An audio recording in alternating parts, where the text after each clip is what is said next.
गुरु प्यारी साथ संगत जी, आज फिर से एक सुंदर सी साखी आप सभी को सुनाने जा रही हूँ। गुरु प्यारी साथ संगत जी, हर औरत के जीवन में सबसे बड़ा सुख होता है औलाद का सुख। जब वो ये जानती है कि वो पहली बार माँ बनने वाली है तो वो खुशी से झूम उठती है, सबसे उम्मीद लगा बैठती है कि उसको कितना प्यार मिलेगा, उसके बच्चे को उन सब लोगों से कितना प्यार मिलेगा। लेकिन हर औरत के जीवन की सच्चाई, ज़्यादातर लोगों के जीवन की सच्चाई बता रही हूँ कि जो मौका उसके जीवन में, जो घड़ी उसके जीवन में खुशी की होनी चाहिए, वो गम में कब तब्दील हो जाती है उसे पता ही नहीं चलता। जितनी उम्मीदें वो लोगों से बना के बैठती है, लगा के बैठती है, वो सब पल भर में टूट जाती है।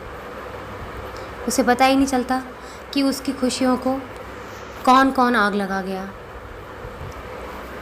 और कौन कौन ऐसा सोच के बैठा था कि उसके सबसे खुशी के पल को उसके अपने ही बर्बाद कर देंगे। तो गुरु प्यारी साथ संगत जी, हर ज़्यादातर औरत के जीवन में ऐसी घड़ी आती है।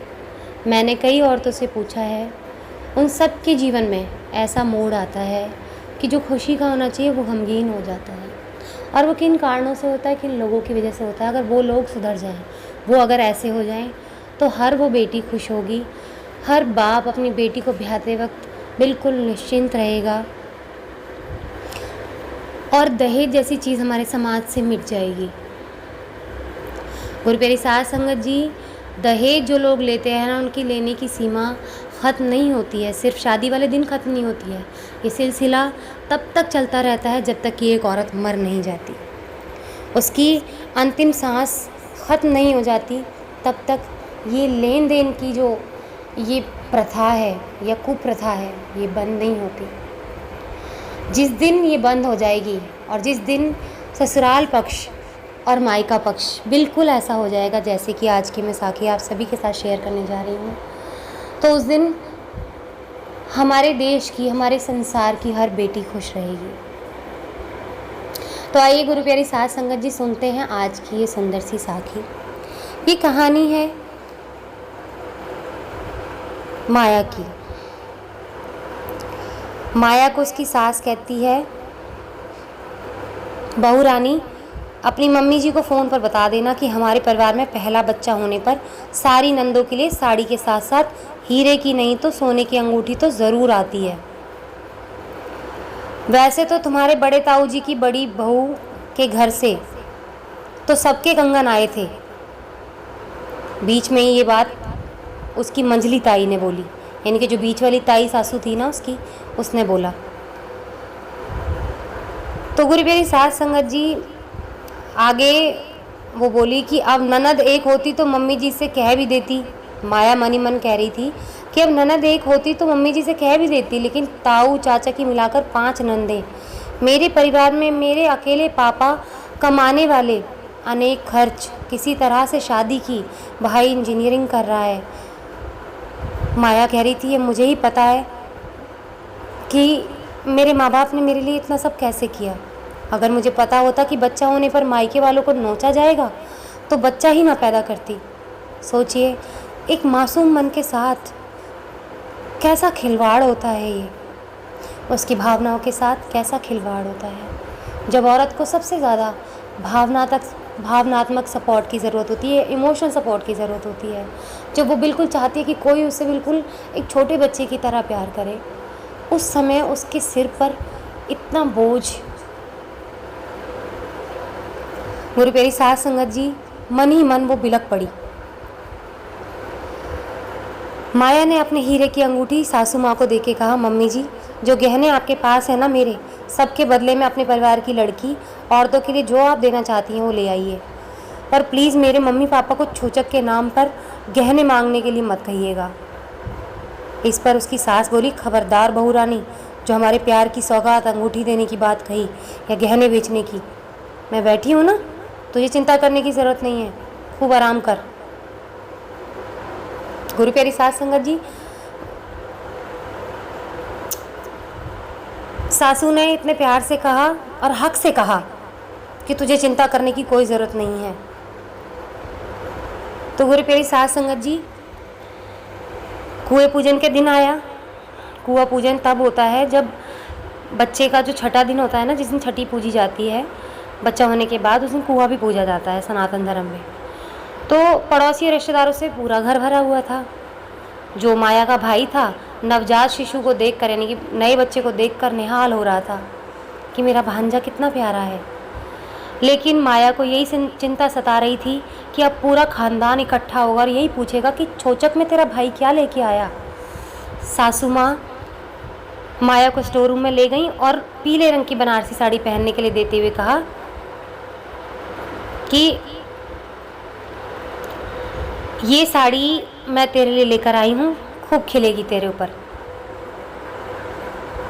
इसे पहन ले, तैयार हो जा, जिस गहने की तुझे ज़रूरत है वो गहना मुझसे ले ले और सारे गहने पहन के एक सुंदर सा बच्चा बन जा। तो गुरु प्यारी साध संगत जी, फिर उसके बाद में उसकी सास ने कहा कि नीचे रिश्तेदार इकट्ठे हो रहे हैं, बस देर ना करना। तो गुरु प्यारी साध संगत जी, उसके बाद उसकी सास ने उसको तैयार होने के बाद में उसके पास गई और उससे कहा कि ये साड़ियाँ नंदों के लिए हैं। और फिर उन्होंने दिखाने के लिए सामान रखना शुरू किया। तो उनकी आँख, माया की आँख चुंधिया गई। सारे खानदान के कपड़े, चांदी के बर्तन, खिलौने, सारी ही बेटियों के लिए अंगूठियाँ और उसके लिए हीरे से जड़ी हुई प्यारी सी चेन। सासू माँ चहकती हुई सबको दिखा रही थी। उत्सव के बाद, यानी प्रोग्राम के बाद, उसने अपने भाई से कहा, माया ने, कि ये सब कैसे। तो माया का भाई बोला, मैं तो एक सूटकेस लाया हूँ, बस जो भी सामान है बस उसी में है, वो आंटी जी को दे दिया है। ना उन्होंने मुझसे कुछ पूछा कि मैं क्या लाया हूँ और ना ही मैंने बताया। तभी सासू माँ ने दुलारते हुए कहा, बिटिया कुटुंब से लिया है तो देना तो पड़ता है, मैंने वो सामान भी इसके बीच में सजा दिया है। उन्होंने बहुत ही बढ़िया दिया है, लेकिन ये कुटुंब इतना बड़ा है कि कोई कितना देगा, मैं अपने हिसाब से खरीद कर ले आई हूँ। और लाडो, जितना ये घर मेरा परिवार है ना, उससे अधिक तेरा है। तुझे जहाँ भी जो भी लेना देना करना हो मुझे इशारा कर देना, बस। तुम्हारे भाई और तुम्हारी बुआ के लड़के के लिए भी गर्म सूट खरीद के ले आई हूँ। आखिर लाडो, तुम्हारा सम्मान भी तो मेरा सम्मान है ना, और कुछ करना है तो बता देना। माया बोली, हाँ मम्मी जी, थोड़ा बदलाव चाहिए। सोने जड़ी चैन मुन्ने की दादी माँ के गले में अच्छी लगेगी। मेरे लिए तो ऐसे खानदान की बहू बनना ही सबसे बड़ी खुशी है। कहते हुए प्यार और खुशी से आंखें छलछला गई बेचारी की। तो उसकी सासू माँ ने उसे गले से लगा लिया। ऐसा घर हर लाड़ो को मिले तो कोई लाड़ो अपना घर छोड़ते वक्त रोए ना। बेटियां आखिरकार इसलिए रोती हैं विदाई पर, क्योंकि उनको लगता है कि उनके बाप जैसी देखभाल, उनकी माँ जैसी देखभाल इस दुनिया में कोई नहीं कर सकता। ना जाने वो लोग कैसे व्यवहार करेंगे। और पहले ज़माने में बहुत बुरा व्यवहार किया जाता था, आज के ज़माने में भी होता है, इसलिए बेटियां रोती हैं। अगर बेटियों को हंसते हुए विदा करना है तो हर परिवार को बदलना होगा, हर परिवार को बेटियों के लिए बदलना होगा, बिल्कुल ऐसा बनना होगा जैसे कि इस साखी में वो सासू माँ थी। अगर ऐसा कोई हो जाए तो किसी बिटिया को दुख का सामना ना करना पड़े, कोई बिटिया डिप्रेशन में ना जाए, कोई बिटिया फांसी ना लगाए, कोई बेटी आत्महत्या नहीं करेगी, कोई बेटी जिंदा लाश बन के नहीं रहेगी। तो गुरु प्यारी साध संगत जी, आज इसी के साथ इस सुंदर सी साखी को ही समाप्त करना चाहूँगी। मिलती हूँ आपसे अपनी अगली वीडियो में नई साखी के साथ। तब तक के लिए खुश रहें, सुमिरन करते रहें, सच्ची सेवा करते रहें। मिलती हूँ आपसे अपनी अगली वीडियो में नई साखी के साथ।